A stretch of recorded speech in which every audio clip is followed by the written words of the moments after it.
Hey everyone, welcome to another episode of Cosmos with Cosmos, High in the Sky edition for June 2025. I'm Liz. I'm Mike. I'm Brandon. With a cameo of Mr. Frodo, if you're watching the video. He'll be back. There's going to be a lot of those. Yes. He went that way. Yes. He's got to go back that way. This way. So we're here. We got a High in the Sky. There he goes. And he'll also be back again because he went to it.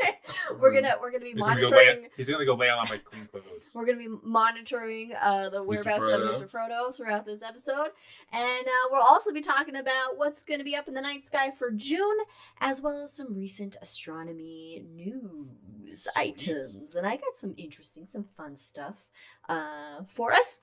But first, it's Cosmos with Cosmos, and you can't have the Cosmos without some Cosmos. So, no, wait, reverse that, flip that. Brandon, what are you drinking? I am drinking the Golden Berry. Hey! Which is just blueberries, orange juice, and tequila. Oh, that sounds I nice. forgot to think of a name, so I fumbled for one. That's fine. That's fine. There's golden berries in the universe. Yeah. Mm-hmm. What do you got? In my belly. I'm calling it a dead star. Do we have the same thing? No. Oh, okay. No. This is a dead star. Like all punks, like me, dead on the inside. So, you know. Dead star. Okay. Dead star. No. Oh. Well, haven't started yet. All right. So anyway, it has rum. I'm sorry, I'm laughing at Jack. Rum, coconut rum, pineapple juice, and banana. It's supposed to have banana rum. We don't have that, so it's got banana syrup. Ooh, it's very tropical. Ooh. Is it very tropical? Mm-hmm. I want to taste it. Me too. Wait, is this the one you? This is the one you made for Katie's birthday, is it? Yeah, I did make it there. Oh, this is the dangerous one. Yeah, it's a very dangerous. Oh, yeah, it just tastes like. So I might be dead. The tropics. But I can't make another one because I'm out of rum. Okay, I'm drinking Coronal Rain. That was going to be my name. Oh, that was good. That's I took it. Good one. Dang it. Yep, that was going to be my name. And this is really a spicy mule. Yeah. You would talk about what's in it, please. It has, all mules have vodka, lime juice, and ginger beer as its base, stuff, but you can add stuff to it. Mm-hmm. And this has the addition of pineapple juice and a pineapple habanero balsamic oil. Wow. Yeah. Which gives good. it a kick. It has a nice kick. Right. We Like got a professional drink. It's a vinegar. Balsamic Yeah, vinegar. balsamic vinegar. We got it. We got the balsamic vinegar in Bend last weekend. I almost made it out of a store, Without but buying then I anything. saw a drink recipe. I got and it. I was like, I got 2 tiny whisks, and he got some pineapple habanero. yeah. balsamic vinegar. So I spent more money. All right. So we got some good drinks. Excited for it. Follow us, of course. Rate us on all the things at Cosmos with Cosmos on your socials and your YouTubes and your Spotifys and just everywhere else. And of course, follow some of our friends of the pod. Katie on Etsy, Wildixia, Wildixia, and our good buddy Ron Proctor, the MrProctorShow.com. He's got stuff on YouTube.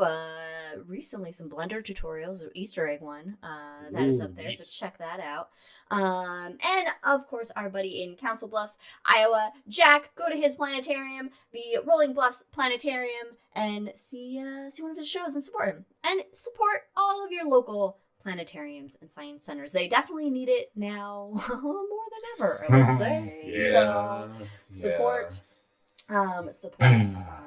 all the museums, all of them. Yeah. Science, even art, ones you might history, not like, you should support them. If there's a math museum, fuck it, go for it. Check it out. What's wrong The with that? Matheseum. The math museum. What's wrong with that? No, it's fine. For people who like math. Also, check out every other Wednesdays. We have just shots of astronomy for you called The Shot. Just short topics for, It sounds like that we didn't have any other creative name for it. It's just like little shot. It's all puns. Shot. Yeah. So we don't know anything else to call it. And it's Liz, on brand. what's your next topic on the shot about? Well, good thing I don't even know.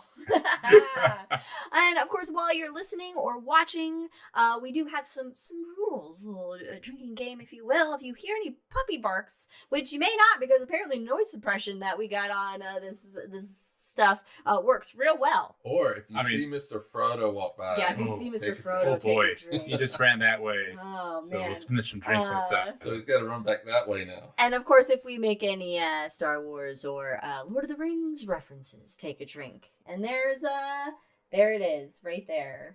Oh, we're doing it? Okay. Yeah, he's just walked by. We just announced. Oh, are you sure? Because he's active at the moment. All right, take a drink at will. Drinks. Take a drink at will. Okay.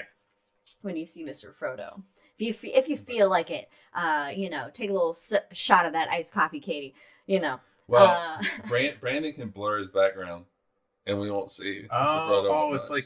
it's like work stuff. Ew. Yeah, no, we don't want him to blur his black. No. Yes. Now we don't see. No, we don't like it. We Mr. like to Frodo. see what's behind Brandon. I like to see when he's like got his chapstick on his countertop.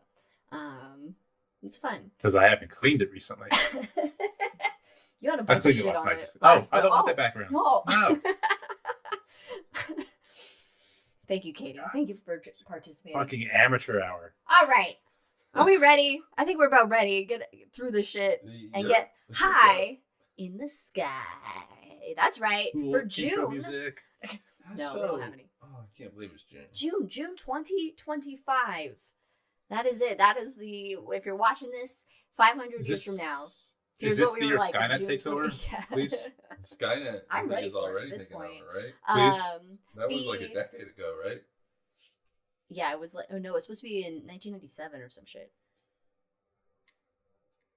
Oh, no, I thought it, was it? Quarter of a century ago. Yeah, it was supposed to be in 1997. All right. Great year. All right. No one got it. No one got it. Okay. Nope. No, it was. We like to highlight a constellation for our high in the sky, and so this episode's constellation highlight is, and I don't know if I didn't look up to see if we've done this one already, but fuck it. Lyra, the harp. Lyra the harp. Ooh. Summertime constellation. Mm-hmm. It is known to be a part of a very common asterism known as the Summer Triangle, which contains, guess what? 3 constellations in this triangle. Both are by I thought you were going to say 3 stars. Oh no, 3 constellations that are part of the Summer Triangle because of the 3 brightest stars in them. You have Cygnus the Swan, the star Deneb, Aquila the Eagle, the star Altair. Right? Oh, gosh, it's one of those things, yeah. And then Altair Deneb, yeah. And then you have Vega, the brightest star in Lyra the harp. Now, Lyra in the summer, it basically will be overhead at midnight. So it's up all night long throughout the summer months, and you'll be able to spot it rising now. And Mr. Frodo. Speaking of Vega, this star is 25 light years away, which is actually pretty close. Oh, that's Super close. It's not bad. And this is my favorite fact about Vega, is that it will be the future North Star. Ooh, And it was also the North Star in the past as well. Yeah. And that's because there are wobbles on its axis called precession, which we've talked about a bunch in this show. And so 12,000 BCE was the last time it was the North Star, and it will be the North Star again around the year 13,727. So don't wait up. So it's like next week. Yeah. So, some people maybe, hopefully, might see it as the North Star. And something I didn't know, I found out thanks to the wonderful source of Wikipedia, that in 210,000 years, Vega will become the brightest star in the night sky, and it will peak in brightness in 290,000 years. So I was like, oh, interesting. Just stick it on my calendar. That's cool. Yeah, I know. And it's actually the first star other than the sun to have its image and spectrum photographed. Oh, really? So it was an early subject of astronomy, especially once telescopes became like a thing, were invented and became a thing. Very important thing in order to study the universe with, because without them, we just see the stars and the planets, and we don't learn anything about the universe. And it was the first to have its distance measured using parallax. Wow, that's interesting. I'm surprised it wasn't something like Sirius. Are you serious? Which is closer. No. Yeah. Maybe because it's really bright. Although Sirius is the brightest star in the night sky currently. So maybe it had to do with the time of year. Because Sirius is in a wintertime constellation, and so maybe the weather. You okay? Yeah, it wasn't the best. That's my hypothesis, because it's a summertime star, and we're studying. Yes, thank you, Ron. See, I already made that Sirius joke, kind of. Okay, now Vega. It is younger than the sun. It's only about the 10th of the age of the sun, but because it's 2.1 times as massive, it'll have a lifetime that's a 10th of the sun's life. There's a lot of tenths happening here. So it's going to burn brighter and faster, basically. But it's not massive enough to go boom at the end of its life. It will have the same fate as our sun. Its outer layers will expand off it, and it will turn into a white dwarf. Okay. All right. Vega is only about 1/10 the age of the sun. Okay. Hold on. All right. But what did I say?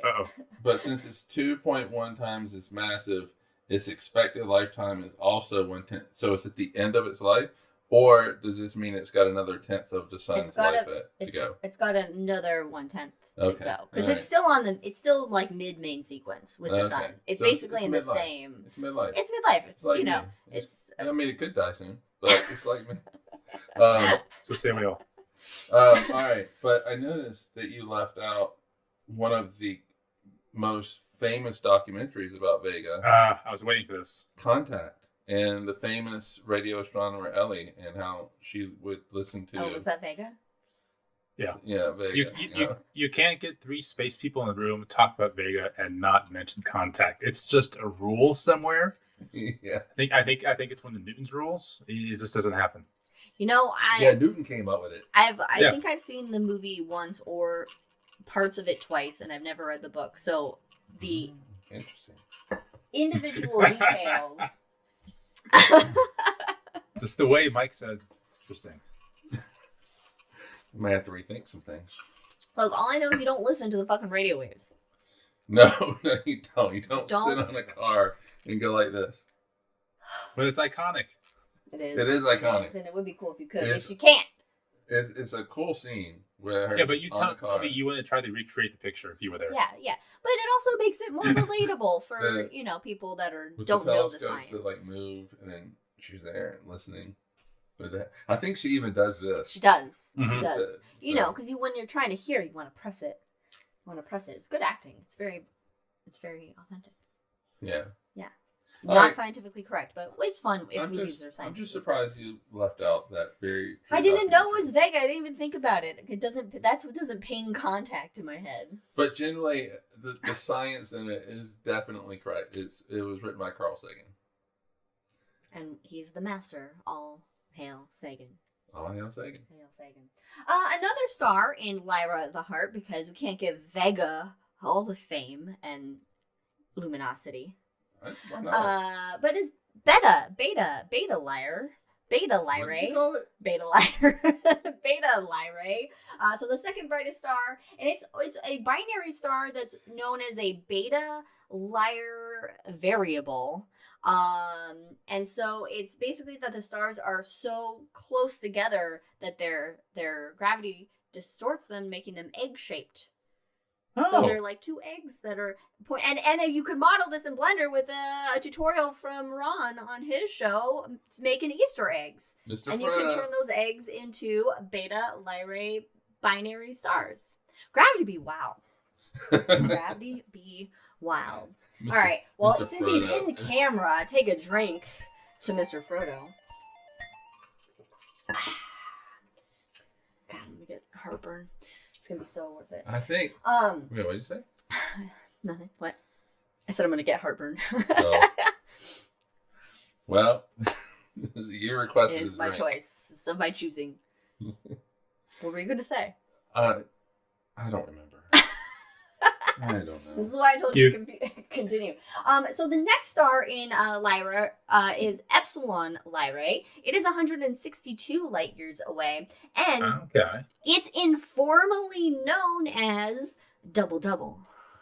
So is it a quad double system? And I was like, ooh, don't tell Yeah, me it would be. Yeah, a double double.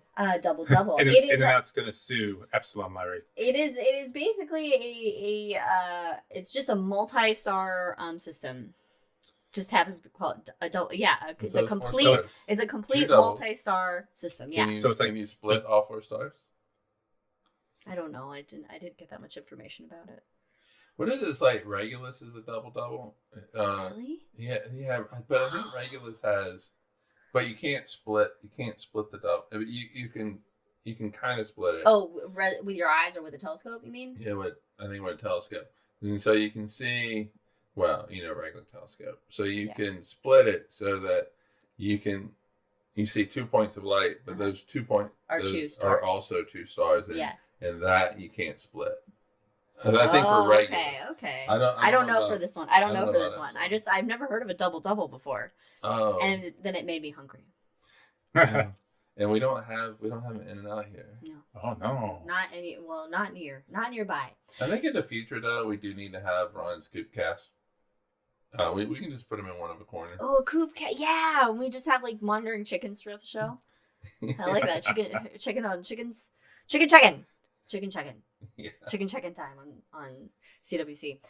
Okay, so Lyra, the constellation, doesn't only have stars in it, folks. The universe has a lot of shit in it, and some of that shit is in the direction of the constellation that you're looking at.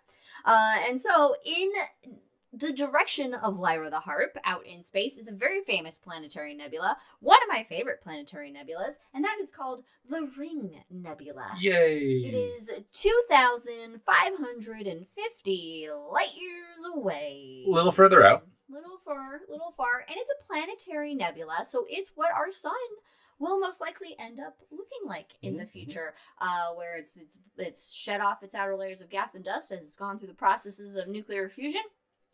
And what remains is sort of the gravity-compressed core, now known as a white dwarf, no longer making energy, but now just radiating away its leftover energy for trillions of years before eventually going out in the darkness of a dead universe.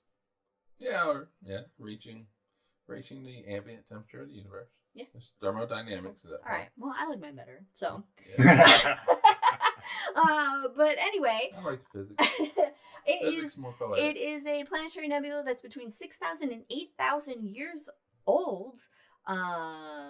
So that's cool. It is 1 light year wide, which I didn't know before. And so that's and then correct me if I did this wrong, but the nearest star to the sun is 4 light years away. So I was like, hey, that's 1/4 of the way between us and the nearest star. I did a fraction correctly. I did a fraction correctly. Yes. This moment belongs in the Matheseum. Yes. Yeah. Liz going like this, picture her like this. I did a fraction correctly. And it'll just say 1/4. 1/4. On a little plaque. Just 1/4 of a plaque. Underneath her. 1/4. Another interesting object in Lyra, thank you, Katie, thank you, is Able 46. It is another planetary nebula. Its central star, or it's not quite a planetary nebula. Its central star is V477 Lyrae, which is it is kind of a planetary nebula because it's a white dwarf that is accreting matter from a second star, and that is oversized because of the secretion. I just love how Brandon corrected a spelling error in real time. Thank you. I was wondering what was going on. I was like, okay. And actually, what's interesting about this planetary nebula is it's actually smaller than what astronomers thought due to that primary white dwarf's mass. Can we do a fraction? Nope. Fractions are done. I'm ending those on a high note. Okay, wait a minute. All right, so smaller has something. The based white on dwarf based on fully- its mass of the white dwarf, they expected that this nebula Would be A446 should be bigger, but it's actually smaller than they Okay. thought it was going to be. That they realized, so that it's a little perplexing. It still is a little perplexing. They don't know why it's not. It's a mystery. It's undersized. It's an undersized planetary nebula. But it's got a Napoleon complex. It's got to, yeah. That's why it's tugging on that other star. It's more like, give me more of your mass. They should rename it Napoleon 46. Napoleon 46. Also, not are there just dead stars, but there's also a lot of exoplanets. In There's fact, a shit ton of exoplanets. Lyra is was part of the view of the Kepler mission.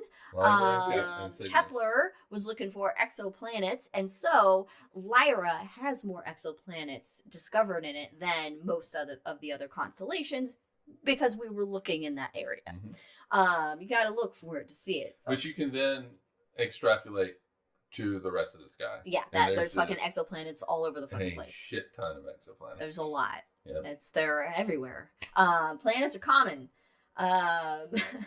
And so one of the first of those to be discovered, though, is Kepler 7b. It has very low density, and it is less than half the mass of Jupiter, but 1.5 times the radius. It's like a big balloon.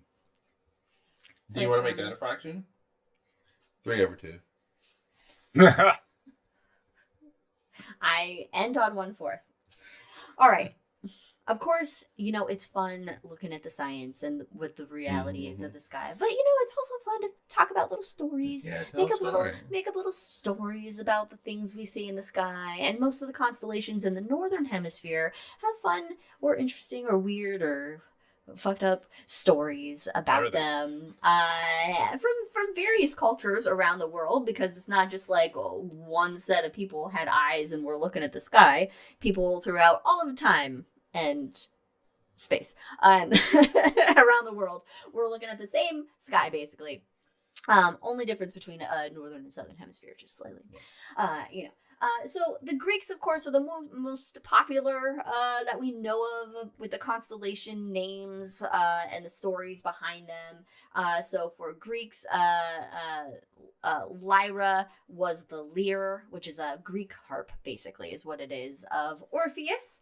And Orpheus, apparently a really good musician, played so well that he could even charm inanimate objects like rocks would swoon.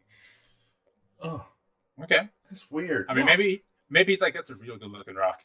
Let me sing it. And the rock apparently was able to smile back. I don't know, but you use the word swoon. Yeah, it would, because you're charmed, you swoon over the music. I don't know. So he's real good at playing the harp, so he can basically, I guess, get people to kind of do what he wants. Jason and the Argonauts actually used it. I guess they borrowed it. I don't know. To help chill out the sirens when they were coming past, because the sirens, would seduce them to death, literally. Yeah, but they made them swoon. But they chilled them out. They made them swoon. Yeah, they just got them distracted. That's why they call it the swoon song. Just kidding. Oh, the specific story, or one of the main stories about Orpheus, is that his wife, Eurydice, was killed by a snake bite. She got bit by a snake. You gotta watch where you're walking when you're walking in grasses and shit.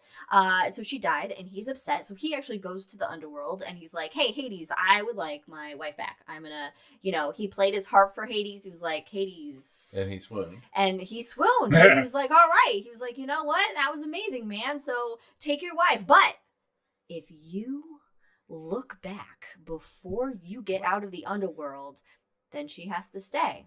And he was almost out, and he couldn't fucking help himself, and he looked back, and Eurydice stuck in the underworld dead, and then he spends the rest of his life basically all wandering around all sad. What the fuck? So basically, Eurydice, whatever, gets snake bit, like Cleopatra. She pops off, And then he goes down there and he looks back like whoever it is from Sodom and Gomorrah in the Bible. We got a lot of cross-pollination. This happened before the Bible, so take that, Bible. There's a lot of cross-pollination. Yes. A lot of cross-pollination going on. But, so, yeah, he doesn't really have a happy ending. Well, no. I'm also not sure how the liar got into the sky from He that threw it version. up. He threw it up. He's like, I'm done with Yeah. this. Now, there's a Roman book, and there wasn't more to the story. It just tells about, I guess... Well, it just says it tells the story of hygienist, so the cleanest dude ever in history. Yeah, Mr. Clean. Got it. And that the liar belonged to Theseus. And I was like, where are we going with this? There's no more to this? So there's no build-up? There's no build-up. There's no, no first or second act to this story? Yes. Theseus was the architect, the builder. Do you remember that? No plot points. I don't remember what Theseus. He was like a king, wasn't he, or something? I don't know. Anyway. Well, Now- maybe he became that guy that's on that cleaning... Mr. Clean. Mr. Clean. Mr. Clean. Is that what hygienist looks like? Yes. Got a That's bald exactly. head, It's He's got the hygienist earring. clean. The earring. He's actually immortal for the last 6,000 years, and he is Mr. Clean. Yes. So yeah, Still doesn't Mr. Clean kind of come out like a genie sometimes? I don't know. I don't know the lore of Mr. Clean like I should, but you might be right. I think so. Anyway, all right. Now, again, we reference our Vega in Lyra. Vega is actually an Arabic name. The loose translation, and I'm going to just go with it very loose, is a word for falling. And it was part of a larger phrase that translated to the falling eagle. Oh, wait a minute. What? Lyra is? Vega. Oh, Vega. Oh, we got a lot of Vegas here. Flying around. Vulture. This is Vulture. Vultures. Yes, I haven't gone there yet. Oh. Well, you said Arabic. Yeah, I went. I'm. So in Arabic culture, Lyra is often seen as an eagle or a vulture. We have a lot of... I don't know if I've said this. We have a lot of Vegas. We do. We do have a lot of vultures flying around looking for a Vegas. play. No, Vegas. Now in Were Australia. Vegas those cars that blew up? What? There was like... Oh, wait a minute. It's Gremlins. Was it Gremlins? Did gremlins blow up? I mean, I know they exploded if they got water on them, but those are real gremlins. No, these are real cars. But I think a Vega is a car. And it's either Vegas or Gremlins, but I don't know. You hit them. All right, somebody to the Google. You hit them on the back end, they blow up. That seems... No, it's like they would explode. But somebody put it in chat. I don't know. I mean, if they're cool enough, it could be worth No idea. it. I mean, I feel like danger. Now in Australia, it was known as the Mallee fowl. Oh no, it autocorrected. Oh no! Maybe it didn't autocorrect. That's not what you want. Okay, the Mallee fowl by people in Victoria. Which my notes say boring people, and I'm not sure if it autocorrected or if it was just not in the terms of boring as in they're boring, they're no fun to be around, but just the name That's of their how I peoples. read it. Yeah. And so a Mallee fowl, I was like, what is this? It is a bird the size of a domestic chicken. Why don't we just call it chicken? Chicken's all the way down. Malleefowl. Because it's not a chicken. Malleefowl's all the way down. It's just Malleefowl sounds like it's like a mean fowl, like a mad fowl. Well, it might be. It might be. They're angry mean chickens. Chicken. They're angry chickens. I think Ron needs to let us know about this. Ron says it's Ford Pinto. Your mom says it's Volkswagen. It's not a bug. I don't think the bugs don't explode. I don't think the bugs are known to explode. For the Incas in South America, an animal deity. That's it was it? an animal deity. It's just Cool. Animal deity. Yeah. Anyway, we got a whole rest of the sky out there. We don't just have one constellation up there. In fact, there's a lot of constellations up there. How many constellations are there, Liz? 88 constellations total. 88. Yay! But some of them are in the southern hemisphere, and you can't really see them. How soon until they If get you're- renamed Americans things? Oh God, no, it's not even. Let's Don't. not even. Save for the hangover. All right. Now, in addition to stars and deep space objects, we have planets. We like looking at planets The Greeks liked looking at planets. People all around the world have noticed the planets moving throughout the sky when they had dark skies and could see a lot of stuff, and they paid attention to the world around them. And one of those planets is pretty hard to spot generally. It sticks pretty close to the sun because it's the closest planet in orbit around the sun, and that planet is Mercury. Oh, Yeah, I was giving people time at home to be like, Oh, okay. I was like, maybe Mercury. it's Jupiter, and I was mistaken this whole time. Yeah, no, it's Mercury. So from June 12th to June 30th, look low in the western northwest from like 9 to 9:15 p.m. Oh, This is the sweet right spot. there. This is the sweet We spot. might have a shot. We might have a shot. Yeah, this is the sweet spot. So right near about 9 o'clock, and I don't know what time zone this was put in because it doesn't say, Yes. but I'm going to assume Pacific. I don't know. Right near 9. It would be the time zone you're in. Oh, okay. Okay. It will be at its brightest magnitude. So it's going to be, that's going to be the sweet spot to see Mercury, the time to see it. Because often it's lost in the sun's glare. Because the sun's just so bright. On June 26th, it'll be to the left of a crescent moon. So that'll be a really pretty sight, worthy of some pictures. And at the end of June, it'll have an 8-degree elevation off the horizon. So your fist is about 10 degrees, right? Yes. We do this every single time. Is it, 10, Oh, is it 15. 5? Oh, it's that? Shit. Every time. Every time I learn it and then I forget it. Anyway, so it'll be 8 degrees above the horizon, which is going to be like, which is going to be its highest. So not very high. So not very high, but still high for Mercury. Yeah, no, it's rare to see it. And we're all about getting high Almost in the ran off sky. the mountain one time. There it is. So, We next, call that product placement. hey, and next we have Venus. It'll be all visible all month long in the pre-dawn eastern sky. So rising early morning hours for Venus. Although June 1st, which is today, Hey. when we're recording this, it'll be the highest above the horizon all month. So, Good luck, guys. it'll be above the horizon, but depending, we're not going to see it. We have too much shit on our horizon. I see it every morning. On the Oh, you top do? shelf. You do? Yeah. Oh, okay. Just kidding. We can see it from here. Yep. So, check out Venus.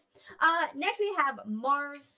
It's up all night long. It'll be chilling above Jupes. So if you find Mars, you'll find Jupiter. Most likely you're going to find Jupiter first. And then above it, you can find the red disk of Mars.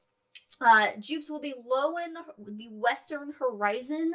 And halfway through the month, though, it will disappear below the horizon. Oh, Never to be seen again. Never, Yeah. ever. Never ever. It It blows just up.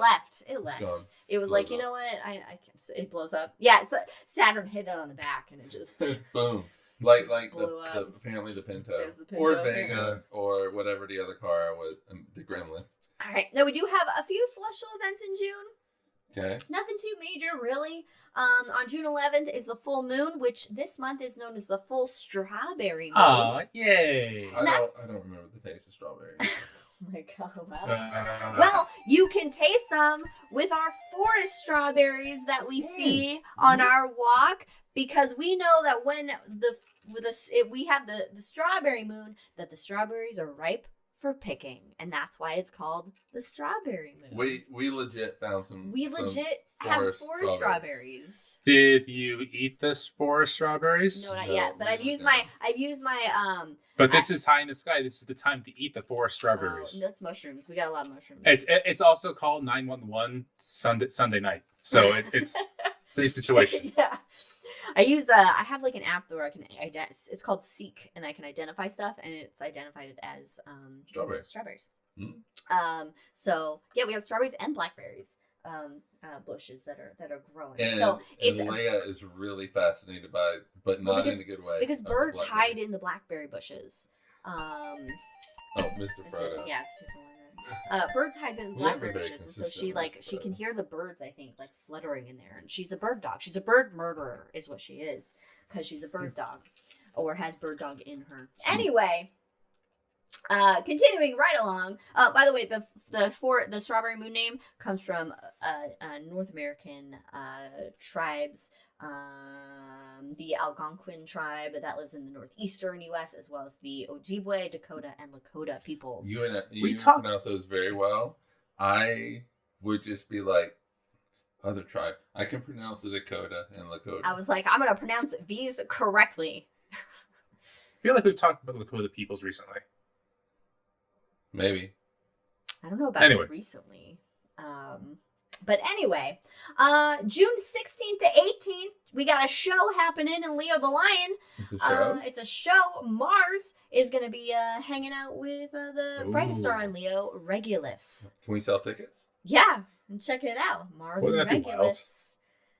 They're for 1 week only. 1 week only. Mars and Regulus next to each other. A rare the epic team up. Yes. they will be 20 degrees above the horizon. Oh, it'd be fun if I had Photoshop and I wanted to train myself on how to use Photoshop. Each one of these, once every high in the sky, pick an event and make like a concert poster out of it. Oh, that would be fun. And Mars and Regulus would make for sure. Well, you can still do it. Probably do that. I just need Photoshop now. I have time. Oh. Ron says your ticket buys the whole seat, but you only need the edge. Nice. There's another big event coming up. I mean, it's not like a big event, but it's a big thing that happens every year. June 20th, summer begins. Hey. It is the summer solstice. We get an equal day. And no, it's not an equinox. We don't get that. Was in spring. We get the longest day of the year is what we get. No, this is for us. In the northern hemisphere. Yeah. Did you say that? No, but we're in the northern hemisphere, so I feel like people need to assume we have a global audience. We have a gullible audience. Don't insult global. me. Oh, I was like, don't insult your audience. I think they might be gullible, but no, we're huge in New Zealand. Yeah. We would. Yeah. Mr. Frodo. We would. He's having a moment. Oh, he needs a little love. We'd probably get a hero's welcome. Well then, in the northern hemisphere, summer begins. Summer solstice.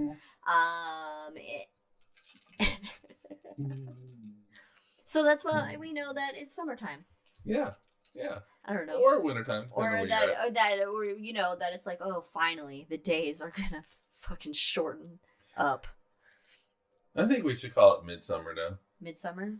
Yeah. Midsommar? Yeah. No, not that one. Very good. I could do like some Midsummer Night's Eve, but not a Midsummer. Not. But check out the movie Midsommar. And ending the month of June 29th, Mars will be very, very close to the moon. Oh. Apparently, it will be hovering so close above it, it'll look like they are touching. And that's when you play Sting. Don't stand so close to me. that was bad. I apologize for that. I don't know. That could actually be fun. Katie says Frodo's such a cutie pie. Especially when you see his butt. And it's true. It is. Now we have, of course, Meteor Shower Watch 2025. Folks, there are no meteor showers in June 2025. No meteor showers? No, I didn't find anything called meteor showers. There wasn't going to be any meteor showers, so we got no meteor showers. They're like once a month. Well, there's no meteor shower watch. Nothing that was apparently. I mean, I believe you. Worthy to put up online. I believe you. Yeah. I found nothing on meteor shower. All right, so we have some astronomy news now. That's the night sky. It's neat. You should look at it as often as you can. I have to change last time's show now. Wait, I have to go back and edit top 10 discoveries. Oh no. Yeah, because James Webb at it again. You can't really keep up with James Webb. So it keeps having a habit of finding the most distant galaxy ever seen in the universe. keeps doing it. It keeps breaking its own records. So it has once again discovered the farthest known galaxy in the universe. This galaxy known as Mom Z14. And it is a galaxy that is visible just 280 million years after the Big Bang. Your mom is so old; she's the oldest known galaxy. Oh in the no! universe. That's a good your mom joke. This is a picture of the most recent distant galaxies that James Webb has discovered. Mom being on the edge there. And yeah, they're basically just like, oh, look at this cluster of red shifted pixels. Here we go. And that's what it is. Yeah, that's pretty what much. It is. That redshift is 14. That's what that 14 means. That's what that 14 means. Okay, I was hoping that Z maybe is the redshift. I was hoping you would knew what the key was, because I was like, I don't so know the Z what represents the redshift, and so so it's a measure of how much of a redshift it is, which is a measure of how far away it is. The bigger the number, the further away it is. Or the faster, I should say, it's moving away from us. I did the wrong. Brandon doesn't exist anymore. Brandon's gone.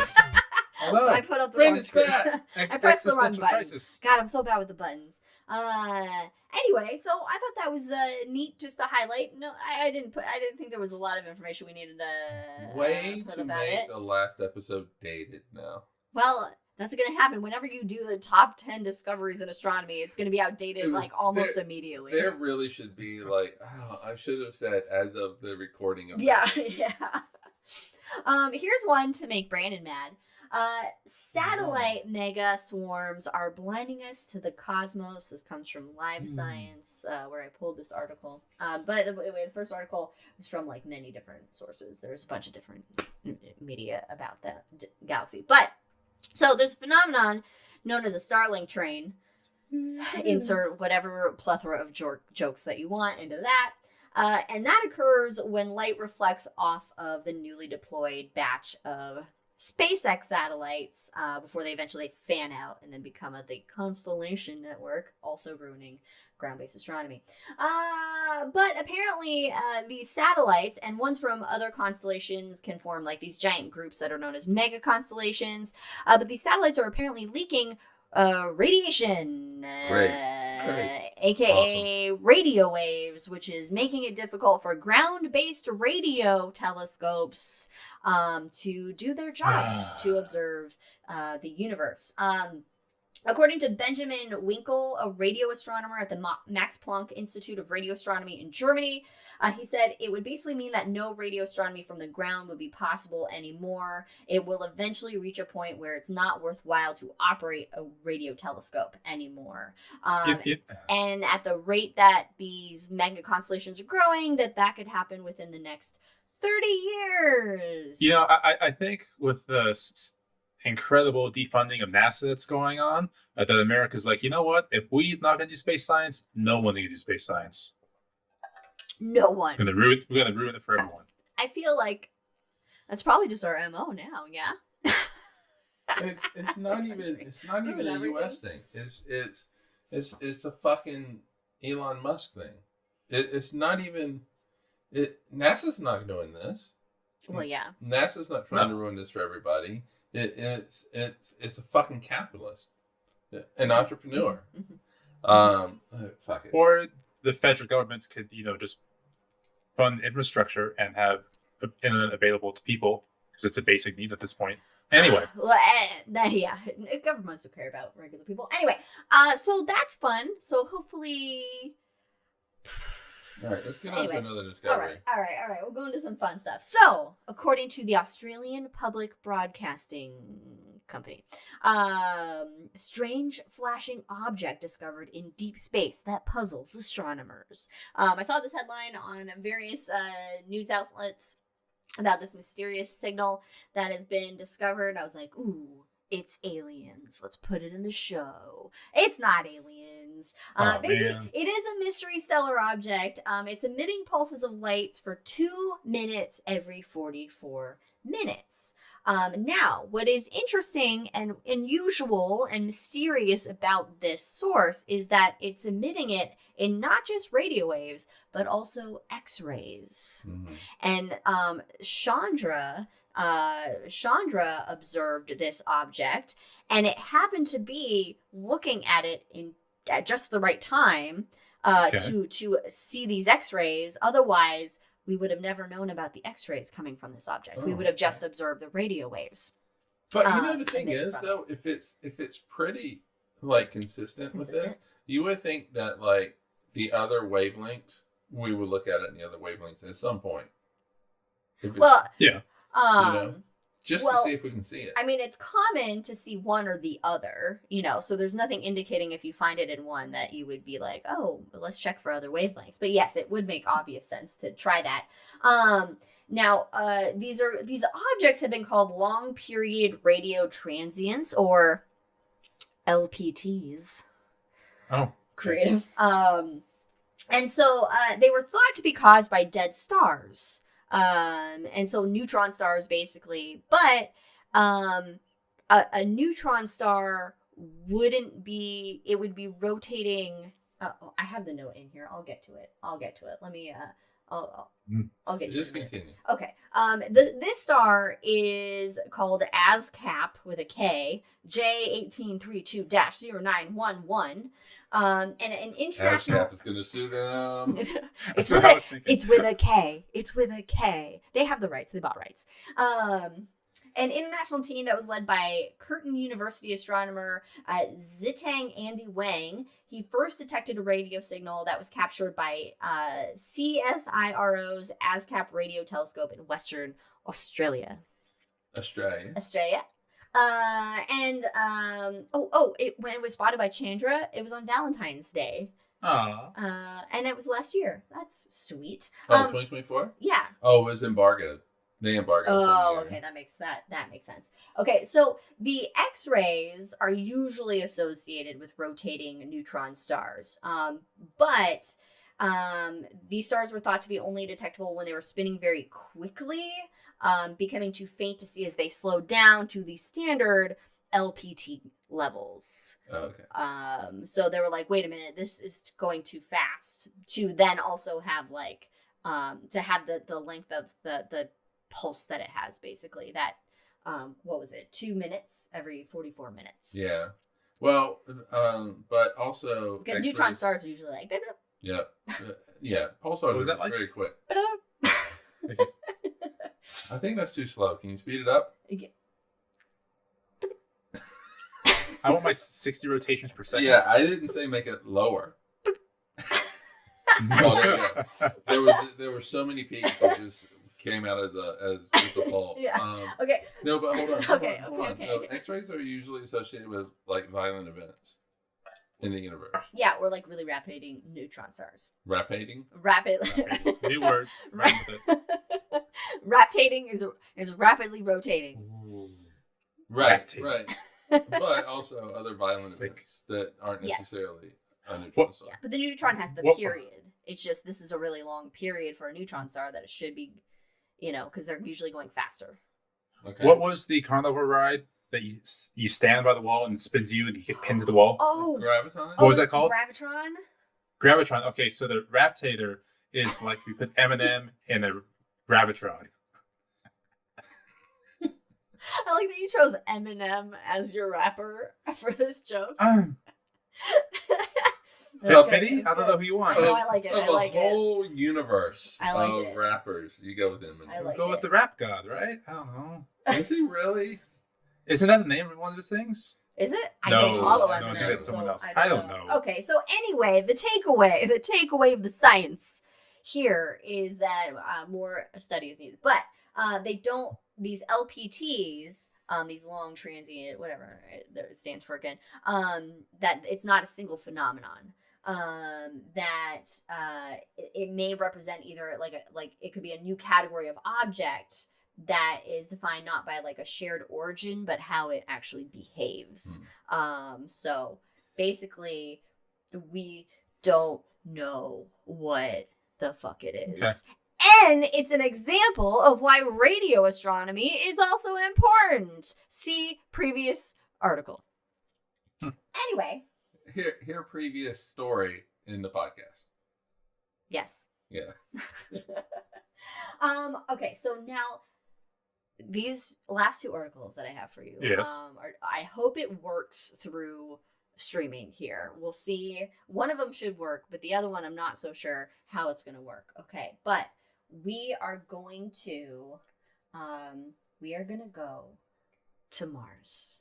We're on Mars, and we are going to listen to what Mars sounds like on Mars, because the Perseverance rover has microphones. It's just Gil Godfrey Okay. going, ah. Does it speed up sound?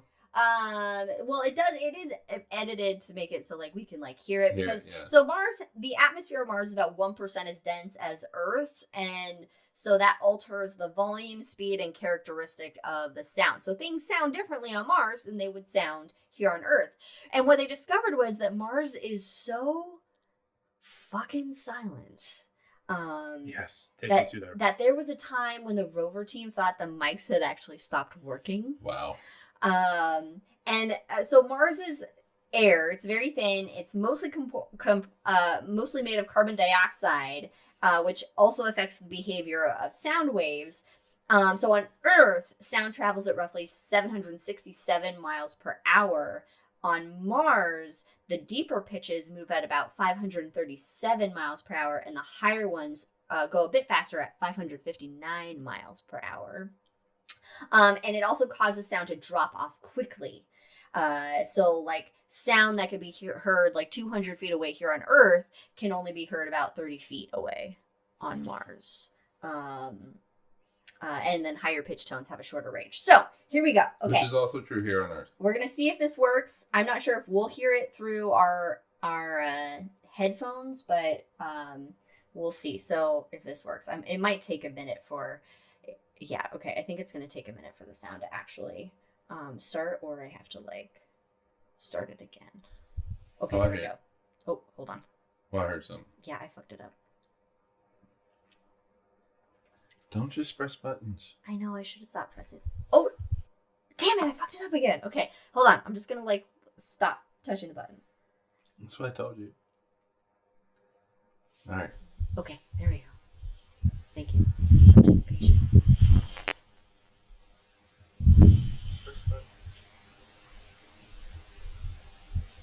Again, okay, hold on. I'm trying to listen.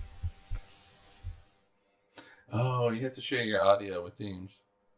Oh, Brandon can't hear it. Oh, I'm like trying to listen to it on this. Oh, yeah, no. It did okay. play through our headphones, so... No, I do this I have the same recording. I stick it on the dome all the time, so I've heard this quite a few times. Okay. It's excellent. Here's another one. Oh, that's a low rumble.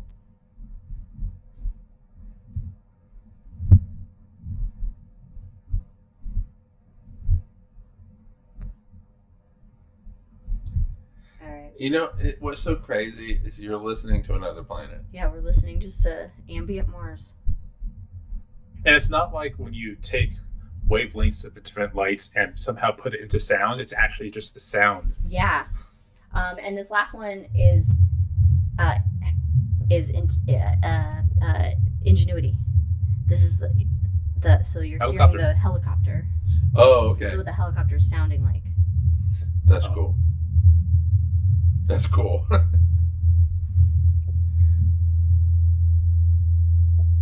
That's cool, actually. Hi, did you hear that? No. We're listening to a helicopter on Mars. Ambient Mars. Katie says Ambient Mars is a great band name. I agree. That's solid. That is solid.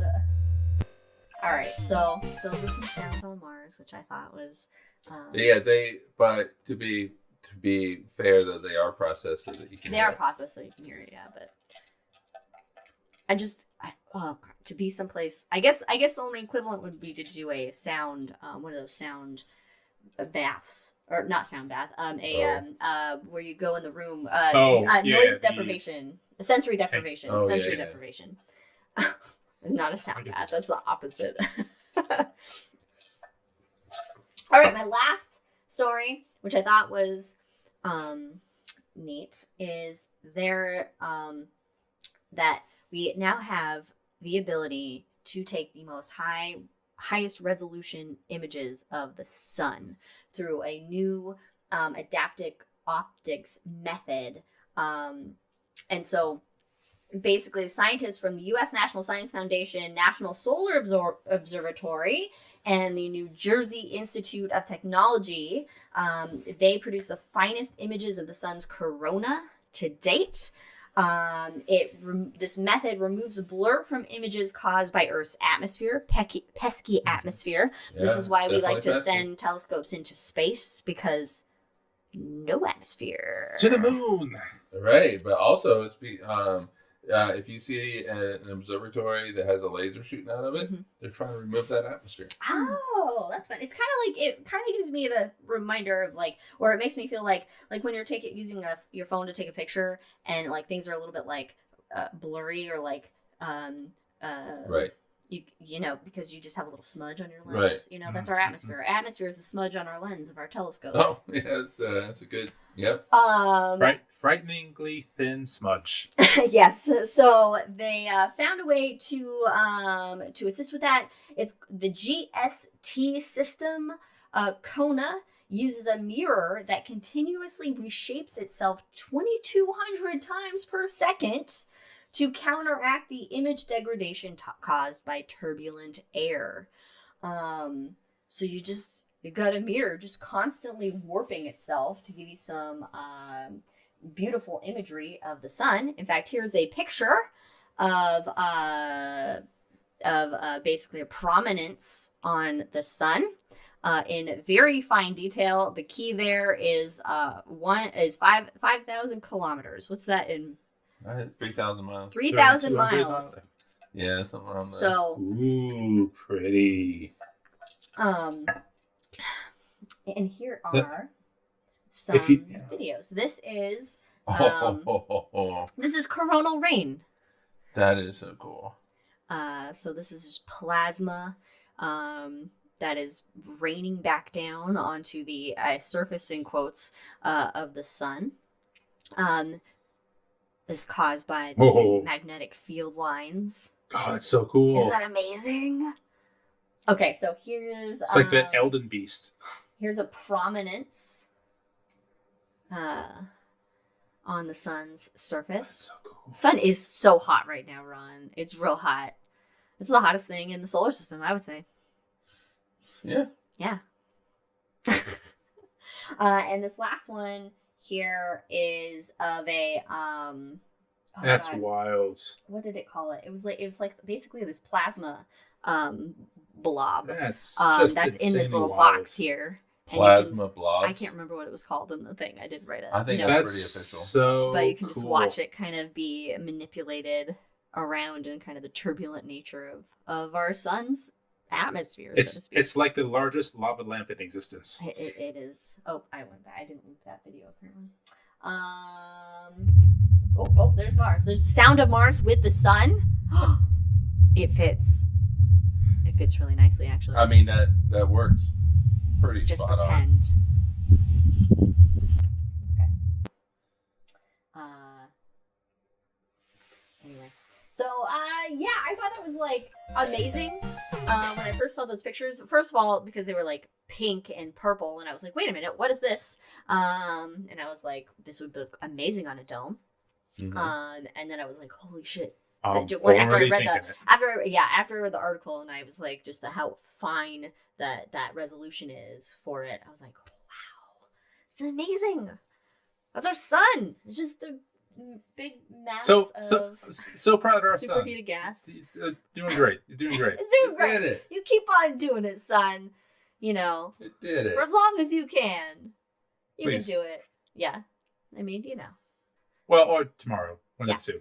Which I thought was a nice note to end on, because our CWC book club, inaugural book club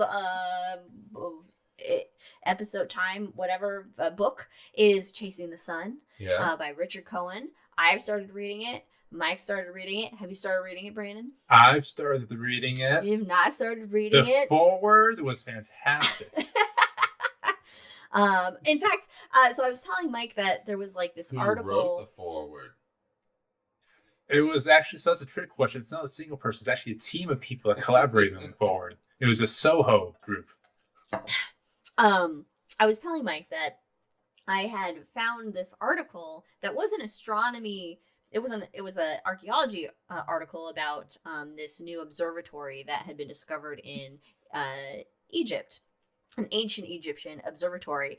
And I was like, I was going to highlight it in High in the Sky because it would connect to Chasing the Sun. So I went and I Googled it, and it turns out the article is actually from 2024. It wasn't a recent article, but this huge observatory that's like... But you found it. I found it was like 800 feet, at least in width, and there was all these depictions of the sun and planets, and it had like depictions that was basically like a solar calendar and all this stuff inside it. So it was basically a temple, an observatory to the sun, and I would just then thinking of the book that we're reading, and that it does talk, it's, how the sun has been so integrated into every culture and aspect of human life that we have. So I thought that was interesting, kind of, and really cool example of that. So when are we discussing this? We're going to discuss it during the hangover of our August High in the Sky. So 2 episodes. High in the Skies from now.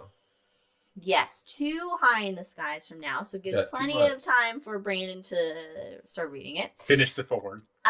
Yes, and then anybody who listening who wants to check it out and read it as well. You got 2 months, 60 days.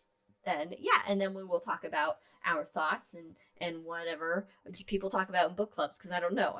Never been in a book club. I don't listen to things about book clubs. Book clubs are the best. So Brandon, you then get to head the book club episode, or a partial, hangover, and guide us on how to discuss this book. But anyway, that's our show for you today. Our High in the Sky for June 2025. Of course, follow us on all the things. Cosmos with Cosmos, at Drinking Cosmos on Twitter. Cosmos everywhere else. Give us thumbs up. Yeah, and, like us. Check out The Shot every other Wednesday on our YouTube channel and on Spotify, where you get your podcasts. Tell your friends. And look at the night sky and support your local museums and planetariums and observatories and all the things that make life worth living. Thanks, guys. And resist. Cheers. We'll see you See you next in time. 2 weeks. Bye.